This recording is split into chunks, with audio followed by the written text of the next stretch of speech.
कुछ मेंढकों का झुंड कहीं जा रहा था कि तभी अचानक उसमें से 2 मेंढक एक गड्ढे में गिर गए।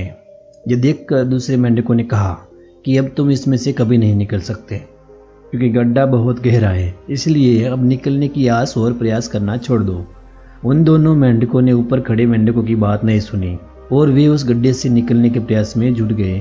वे जोर जोर से उछल उछल कर उस गड्ढे से निकलने का प्रयास करने लगे। ये देखकर ऊपर के मेंढक चिल्लाने लगे, अरे पागल हो क्या, तुम दोनों क्या व्यर्थ की मेहनत कर रहे हो, व्यर्थ ही एनर्जी वेस्ट कर रहे हो। अब तो तुम्हें जीवन भर इसी गड्ढे में रहना है, तो हार मान लो। परंतु उन दोनों मेंढकों पर ऊपर के लोगों की बातों का कोई असर नहीं हो रहा था और वे उनकी बातें सुनकर और भी जोर जोर से उछलने लगे। फिर दोनों में से एक मेंढक ने ऊपर खड़े मेंढकों की बात सुन ली और वह निराश होकर एक कोने में जाकर बैठ गया।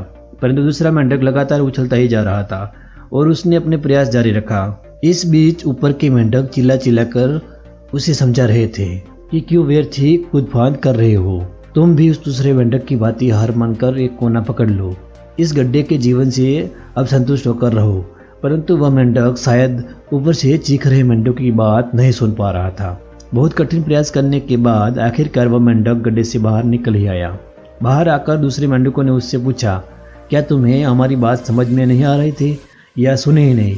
उस मेंढक को फिर भी कुछ समझ में नहीं आया। तब उसने इशारों से बताया कि वो उनकी बात नहीं सुन सकता क्योंकि वह बहरा है। तुम क्या चिल्ला रहे थे मैं समझ ही नहीं पाया, परंतु मैं सोच रहा था कि शायद तुम मेरा उत्साह बढ़ा रहे हो, इसलिए मैंने प्रयास नहीं छोड़ा। सभी मेंढक उसके इशारों की यह बात समझकर दंग रहे। सीख, इस कहानी से हमें यह शिक्षा मिलती है कि लोग क्या कह रहे हैं या क्या सोचेंगे, इस बात का हम पर कोई असर नहीं होना चाहिए। लोग चाहे जो भी कहे, आप अपने आप पर विश्वास रखें और अपने प्रयास को जारी रखें। एक ना एक दिन सफलता आपको जरूर मिलेगी। दूसरी ये भी शिक्षा मिलती है कि दूसरों का हौसला बढ़ाना चाहिए, तोड़ना नहीं। इसलिए हमेशा सकारात्मक बोले। कड़ी मेहनत, खुद पर विश्वास और सकारात्मक सोच से ही सफलता अर्जित की जा सकती है।